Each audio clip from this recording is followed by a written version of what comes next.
Welcome back, risen investment gurus. We are ready to dig deeply into one of the most respected and trusted sources of data and analysis. And remember that there are others, but this is my favorite. Slide 37. The value line has been around since 1931, I think, 1930. And it traditionally was often the only source that many investors used for data and analysis. Of course, along with the company's materials, they would that was before the internet. The company would send you the annual report, and then you'd have to go into the library and get the quarterly reports. But now everything is just downloaded. Now, the problem with the value line is it's not cheap, folks. Well, considering what kind of a research organization they have, this is expensive research. But you can get it at the various libraries, and very cool, Southwestern now has a subscription service, so you can get it online. I'm not sure how long that's going to last. It was a grant. But there are other libraries that allow you to access it online, most notably the Newport Beach Library. And you can get 6 months of it for a trial. But then you have to go up to Newport Beach with a California ID, and then you get a permanent ability to use it. Personally, I'm a big fan of the value line, especially their timeliness and their safety indicators and those 3 to 5 year price appreciation predictions, which we're going to use in our models. One study, which ignored transaction costs and tax consequences, only used their timeliness indicator. It showed how you would have beaten the market handsomely over a 20-year period by just buying and selling stocks as they received and then subsequently lost their number one timeliness designation. So, can you find the indicators, the future price projections, the historical data, the assets, cash, receivables, inventory, other assets, the description and the analysis of the business, the historical annual rates, the predictions of the historical of future annual rates, the insider institutional buying and selling, the amount of debt, the number of shares outstanding, the financial strength, the stability, the price growth, the earnings predictability. Yes. Oh my goodness, it's a lot to see. Here we go, folks. Johnson & Johnson. Yes, February 27th. Oh, not February. I'm sorry. September 27th. Yes, on that previous slide it said February. No, it's September 27th, 2024. So here's the top part. And now you'll see a lot of stuff that just, oh my goodness, what is this? Of course, if you're looking at this on your phone, you can't see anything. But you see the areas that are in red? We're going to use those in a spreadsheet that will automatically calculate the Gordon growth model and the discounted cash flow model and the internal rate of return. All we have to do is grab some of the data from the value line, plug it into the spreadsheet, and boom, the spreadsheet does all the calculations for us. Very cool. Now, that doesn't mean you shouldn't go through the worksheet so you understand what you're doing, but that's why we have these computers. But notice, the value line will keep track of the company's sales per share, cash flow, and earnings per share. Why are they different? We'll talk about that in the next chapter. The dividends per share. Remember, where are we supposed to get those dividends?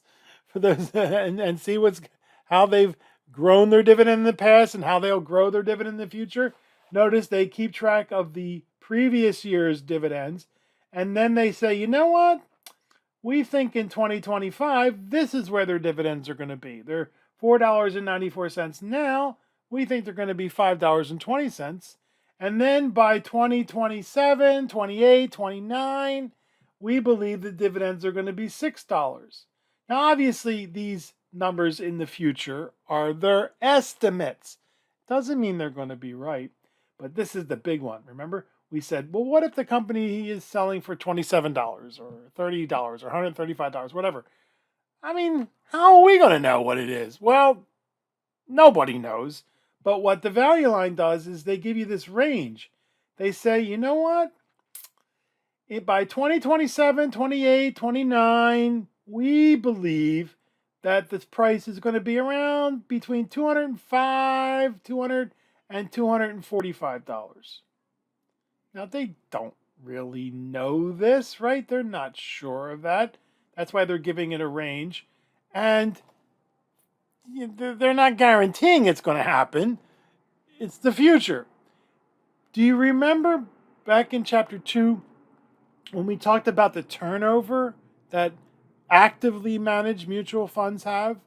And I said that I really thought 20, 30% was a pretty good amount of turnover for actively managed funds. Yeah, that meant that they were holding on to their stocks for an average of 3, 4, 5 years. Why? Because that's about as far into the future as you dare to predict. You don't want to predict 20 years in the future, 30 years in the future. Maybe for some companies, yeah. But no. So that's why we thought that 20%, 30% turnover rate was pretty good. And so we are going to do the same thing. We're going to use the models. And of course, you could find other models. If you find a better one than the discounted cash flow model or the stock selection guide for you growth oriented investors, please let me know. Right. And then look at all the other data for the accountants. The sales, the operating margin, depreciation, net profit margin. These are things we'll talk about in more detail in our next presentation. Notice the timeliness, 3 out of 5. A timeliness of 1, the value line is very excited about them. Timeliness of 5, stay away. And timeliness of 3, they're middle of the road. The technical is their technical analysis. They don't describe it. They don't talk about it. And we'll talk about technical analysis much later on because I think it's borscht. But that's okay. That's their thing.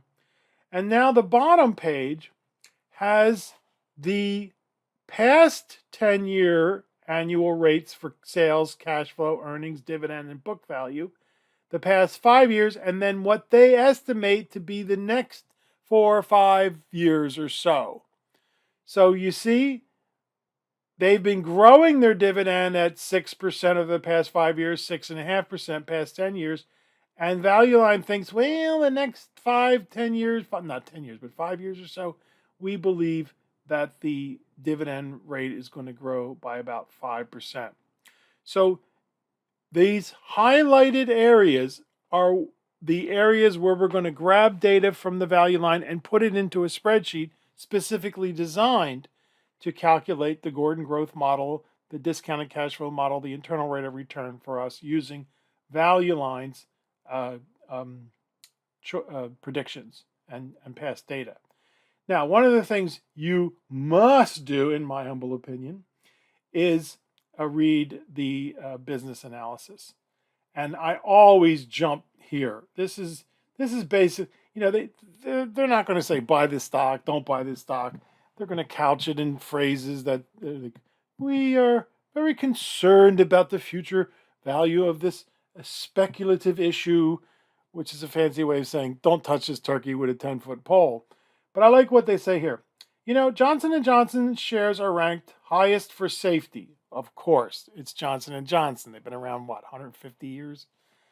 But the long-term total return potential is slightly below the value line median, which is a fancy way of saying, we really don't think that you're going to get a real bang for your buck with these shares.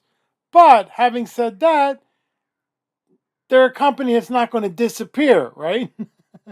Yeah, they're not going anywhere. They're engaged. Here's what they talk. They're engaged in the research and development, manufacture, and sale of a broad range of products in the healthcare field. And then they go on to talk more about their, their more detailed operating entities. But yeah, it's Johnson & Johnson. They're, by the way, a member of the Dow Jones Industrial Average. Right. So they believe, you could probably do better, but for on a risk return basis, you're pretty safe by going with Johnson & Johnson. You're not going to get rich quickly, but you're not going to get poor quickly. Slide 41. I like to call it a sip from the financial fire hose. Interspersed among the mountain of data, did you notice the highlighted historical dividends, the future stock predictions, and the predicted dividend growth? We're going to use that. There are other models that use the sales, earnings, cash flow, profit margins, etc., etc., etc.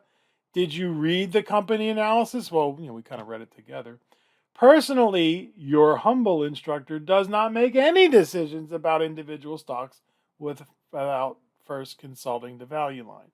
Now, again, is it yes, I buy it, or no, I buy it because of the value line? No, it's just, in my humble opinion, it's a very important tool, but there are others. Now, what we're going to do is take a look at the spreadsheet that uses that data. Okay, so let's grab that up here. Let me get that thing. So here it is on the website, the value line Johnson & Johnson spreadsheet. And of course, there's a link in Canvas to it. And here we have the, now by the way, this is, when you link to it, of course, you'll get the read-only version, view-only version. I have full rights because it's my spreadsheet. But notice that we have the shaded areas where we enter the data. Put the year in and then put in the historical dividends per share. Why? Because we're going to calculate, and I tend to use 7 years. Doesn't really matter how many years you use, folks. But I tend to go back 7 years. And then you put in, well, actually, it calculates the current price, but you could look it up. It's a fancy formula that grabs the current price, but you could look it up and put it in there. Oops, didn't want to do that. And then this is the predicted price from the value line. I'm going to scoot on over. What I did is I just took the midpoint because the value line said 200 to 245.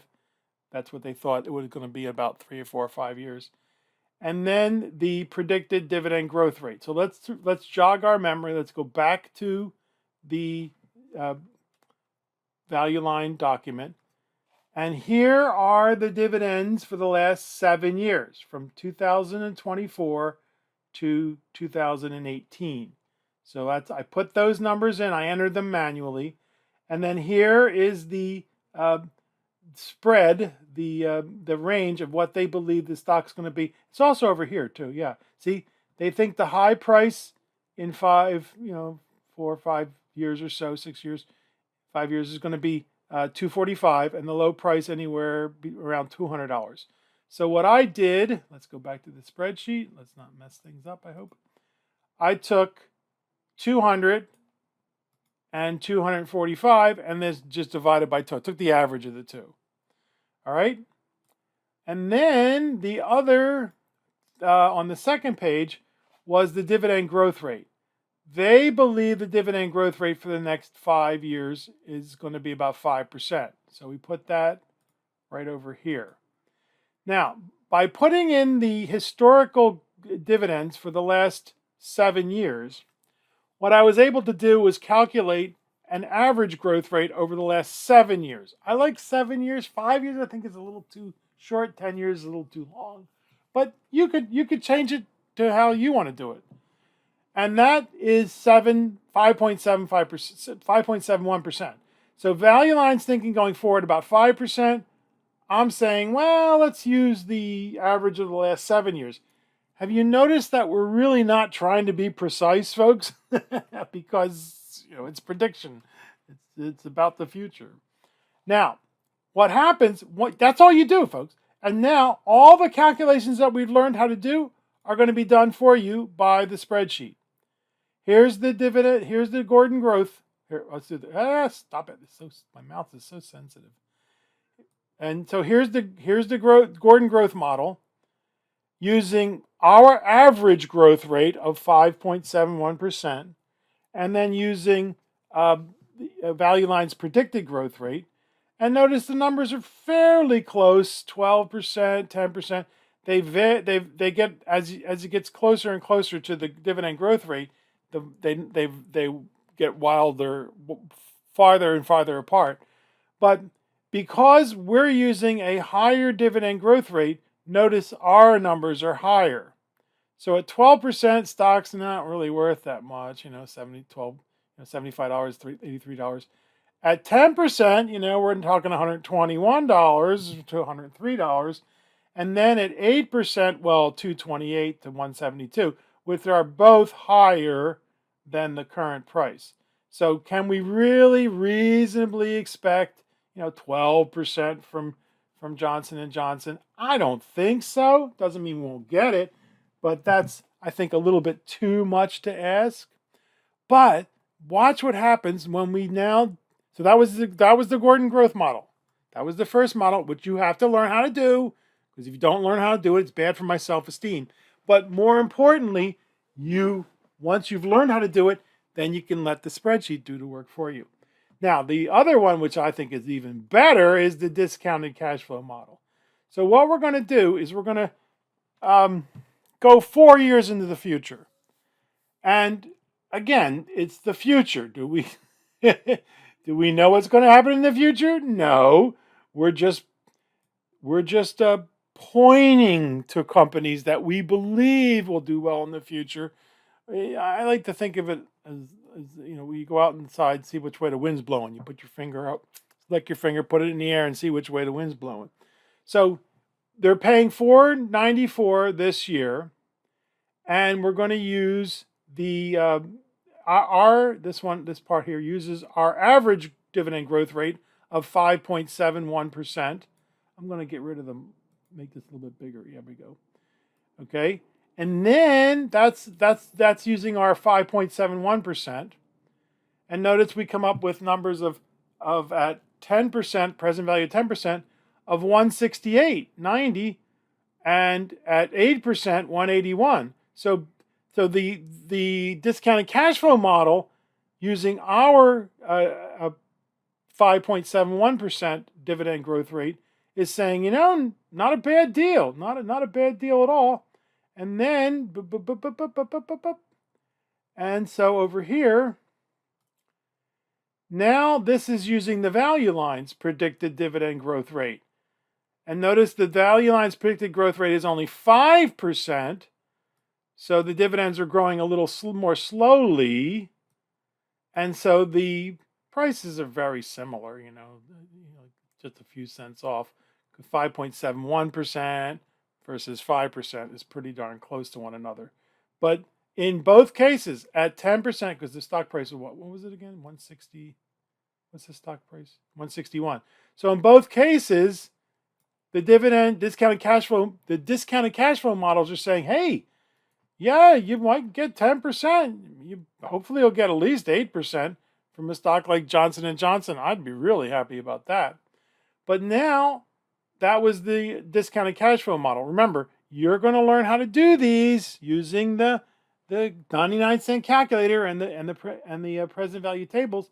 But the good news is once you've internalized what you're doing and gotten over the stupid words like discounting a future stream of cash flows and computing the present value, you just type it in and then have the model tell you, have the spreadsheet tell you what it believes. Now, the best part, what's the internal rate of return? We have to pay $161.40 for the stock using our average growth rate that we calculate or Value Line's predicted growth rate. And you'll notice that the two are almost exactly the same, 5.71 versus 5%. In both cases, the model is saying if we get what we think is going to happen in the next 3, 4, 5 years, we're actually going to get over 11%. If that happens. Of course, it's a big if, right? There's no guarantee that Johnson & Johnson is going to deliver. But, I mean, if I get 6, 7, 8% from Johnson & Johnson, I'm a very happy man, in my humble opinion, because it is such a safe stock. But I think we'll see. I mean, of course, if there's a recession or meteorite, tsunami, disco returning, you just don't know. That's why they call it the future. But is this cool or what? I think so. I think so. And of course, you if once you learn how to do spreadsheets, and you're going to want to maybe build your own, and you're going to say, well, Payano's, he's too conservative or he's too aggressive. And the cool thing is, folks, is these techniques work for other types of investments like real estate and bonds, which we'll get to in several weeks, and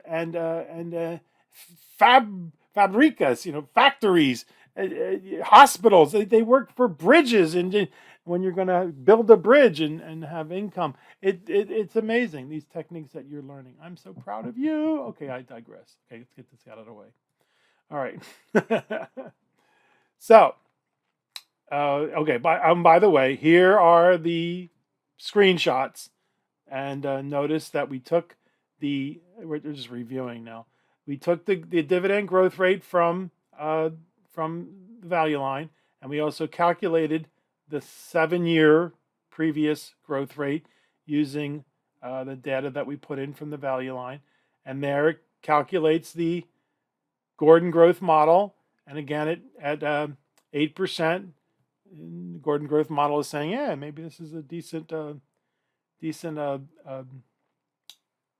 potentially good investment for us.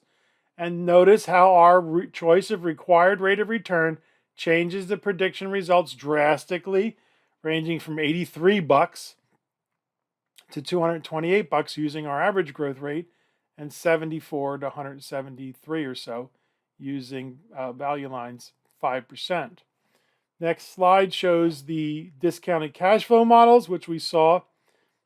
Given that 5% and 5.71% are very close to one another, the amounts are within pennies.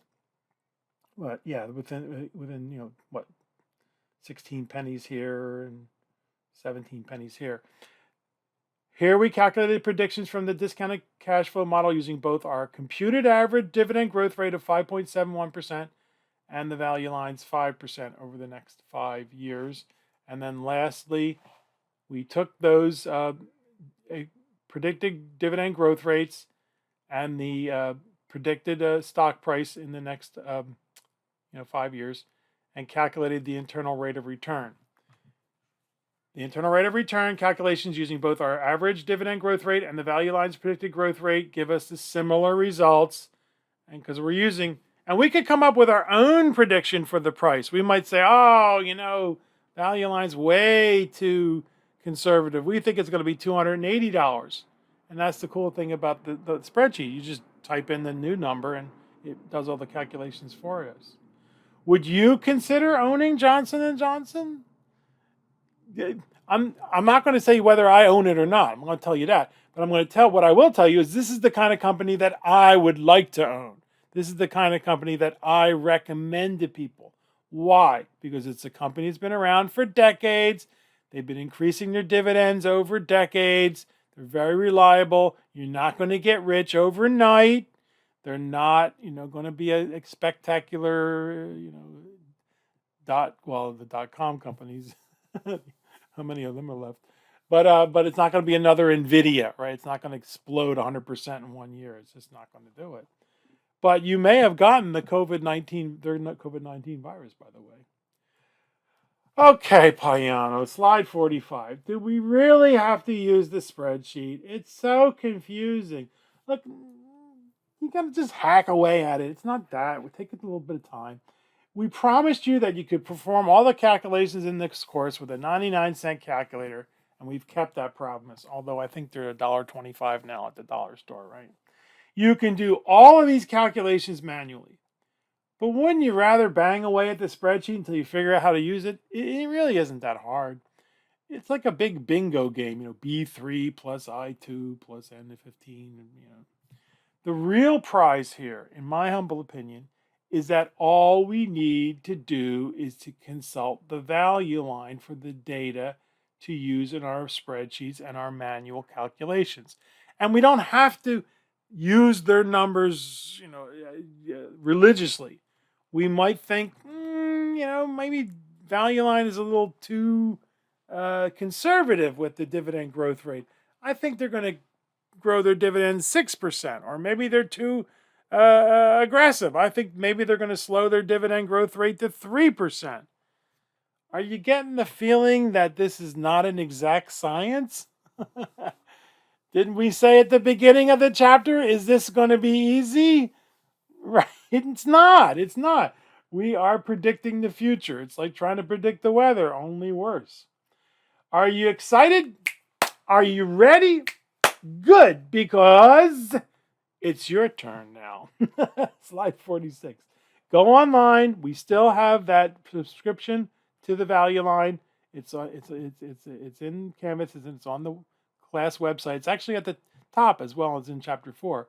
It says here. Now you're going to have to put in your student ID number and password and everything. And I don't know about you, it might work perfectly for you, but I have to try to go in twice. The first time I go in, it never works. And then I have to back up all the way back to the link and then try the link again. And the second time, it almost always works. So sometimes I just shut down the browser and start over again. I don't know what's going on, but it works. And if not, you could go to Newport Beach Library online and you get 6 months and then you have to go up and show them your ID. And then I think one of the libraries up in North County has it online. But down in the South Bay and San Diego, there are several libraries that you go to, and you can do it there.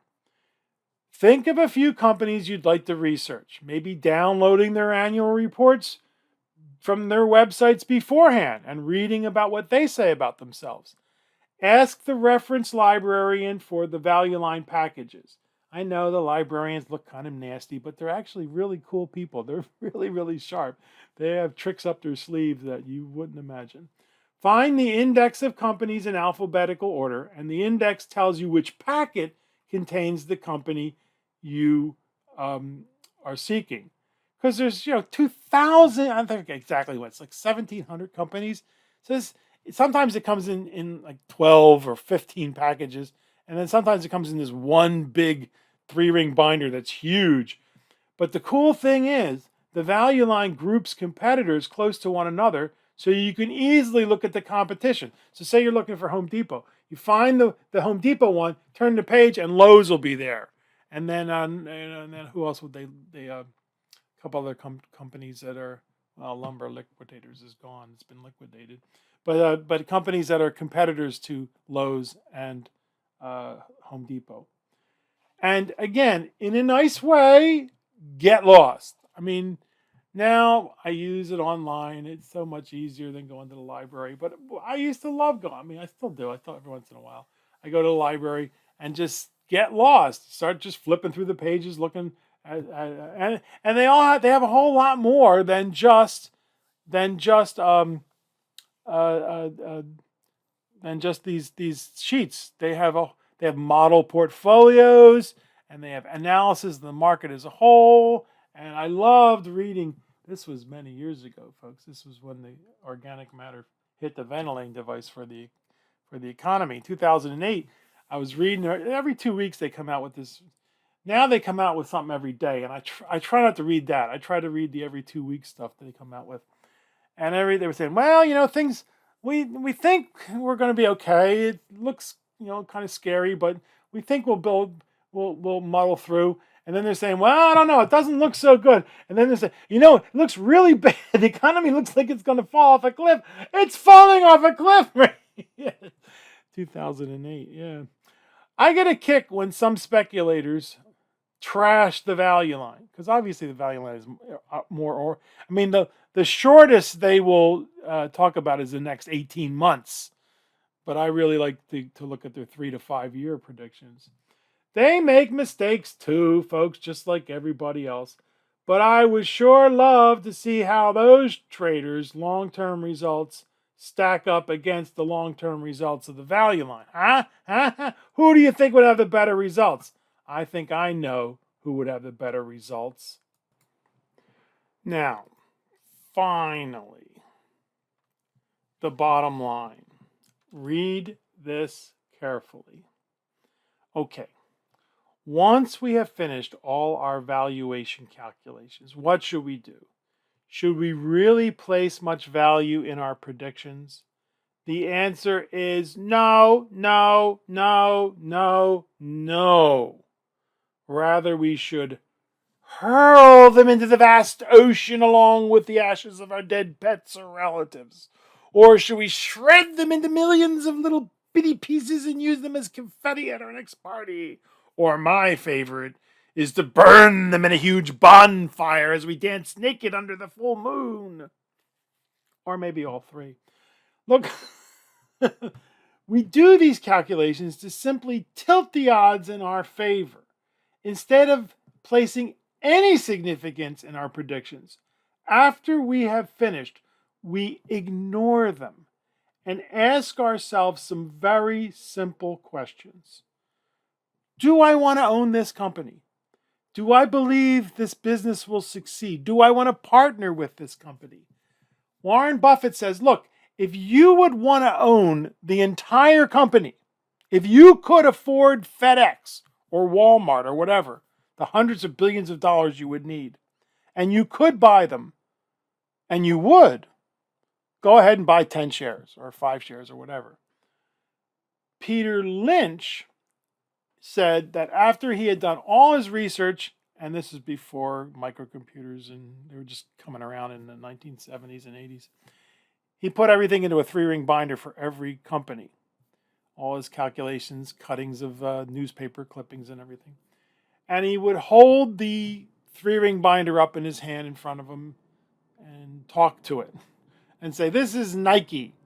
I want to buy Nike because it is the premier tennis shoe company in the world, and right now they're hitting the skids because of whatever, but I think long term they're going to do okay. He would give himself the 30, 60, 90-second pep talk. And once he was done that, he usually was, yeah, okay, I'm going to buy it, or maybe I'm ready to sell it, whatever. Or maybe I'll hold it.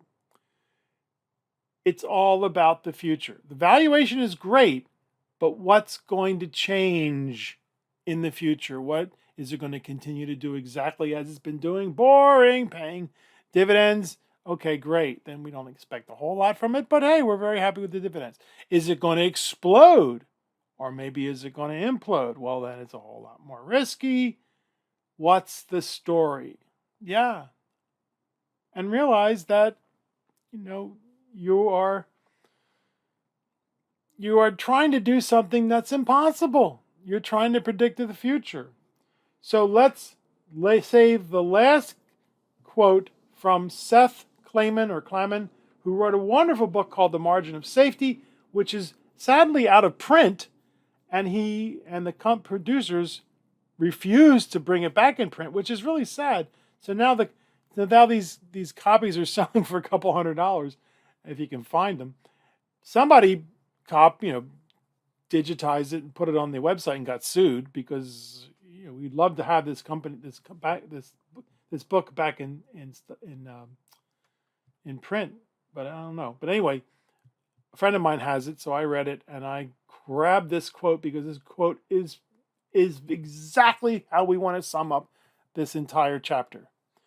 The problem is that it is easy to confuse the capability to make precise forecasts with the ability to make accurate ones. Any attempt to value businesses with precision will yield values that are precisely inaccurate.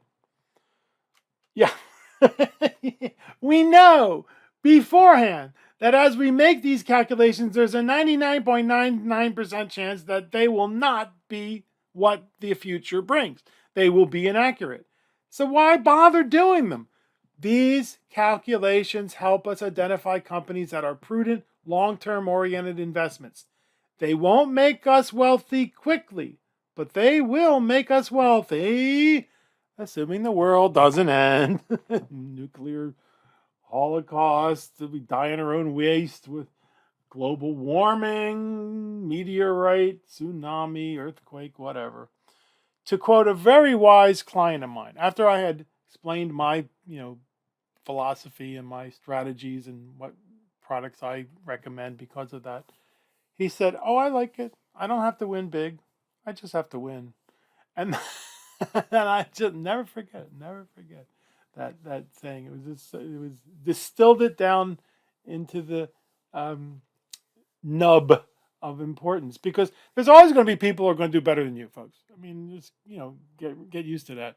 There's going to be a whole, if you follow these rules, follow these strategies, there's going to be a whole lot more people who do a whole lot worse than you too. You're not going to be the best. You're not, I hope, not going to be the worst. Think about how much you've learned, folks. Most people don't have any idea what it means to take values that we predict to get in the future, bring back to some kind of valuation, but you do. And so from now on, you will always look at an investment from the standpoint of what future cash flows will come in the door. What are they worth to me today? How much do I have to pay for them today? You are now official investment gurus, and we are very proud of you. So go back over those worksheets, do them over and over and over again, bang away at the spreadsheets, have fun, and we'll see you in our next presentation, where we start to take a look at the accounting materials, financial statements, and ratio analysis. Thank you so much for being in our class. We are so proud of you. Awesome, dear, awesome official investment gurus. See ya.